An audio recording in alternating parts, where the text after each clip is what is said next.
Alright y'all, welcome back to the channel and to another turkey pattern test video here. We're out here on a blisteringly hot, even though it is a little bit breezy day, but we're still out here filming some stuff for you guys, and I think today we've got a really interesting test to throw down there on the paper. Now, these are the loads that we're talking about.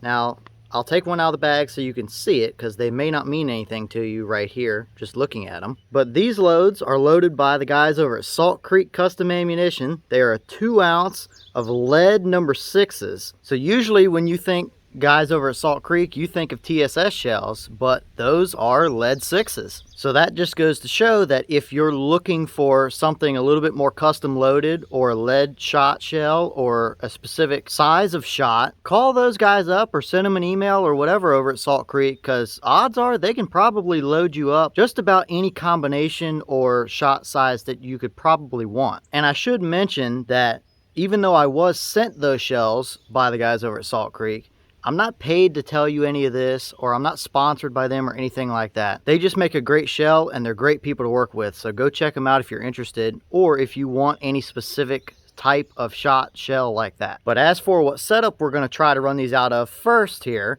I'm going to a setup that I know and that I trust to get at least a baseline with. It may not be the best setup for this, but we will try different chokes and stuff and see what works with these. But that setup is, of course, my Remington 1187 Premier, and the choke that I've got is my normal Kicks Gobblin Thunder 655 constriction. I know from testing that this 655 shoots number 6s very, very well most of the time if it's any kind of a somewhat decent shell. So even though it is a little bit tighter than a lot of your chokes out there, I know how this is capable of performing. But as per usual, I have the turkey target set up down here. It's going to be 40 yards. I'll set you guys up so you can see the shot on the paper. And I do have my chronograph, so we will actually be able to see our chronograph velocity as well, since there's not a number posted on that bag or on those shells for chronograph numbers. But either way, let's go get set up over here on the target and take the shot and see how they do down here at 40 yards.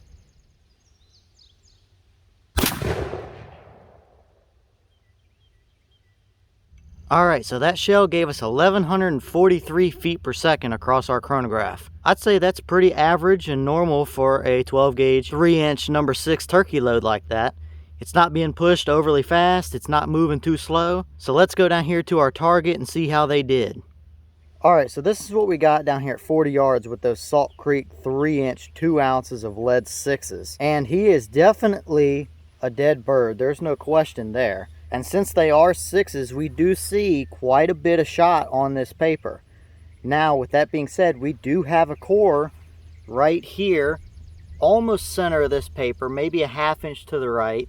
But as we back out, I think that 655 is just pushing these a little bit tighter than what they might want. It's still a relatively even pattern across the board. There's nothing major there that I'm seeing that would be any sort of an issue. I am willing to take a bet right now that this load, since it's a 2 ounce load, is a little bit more shot.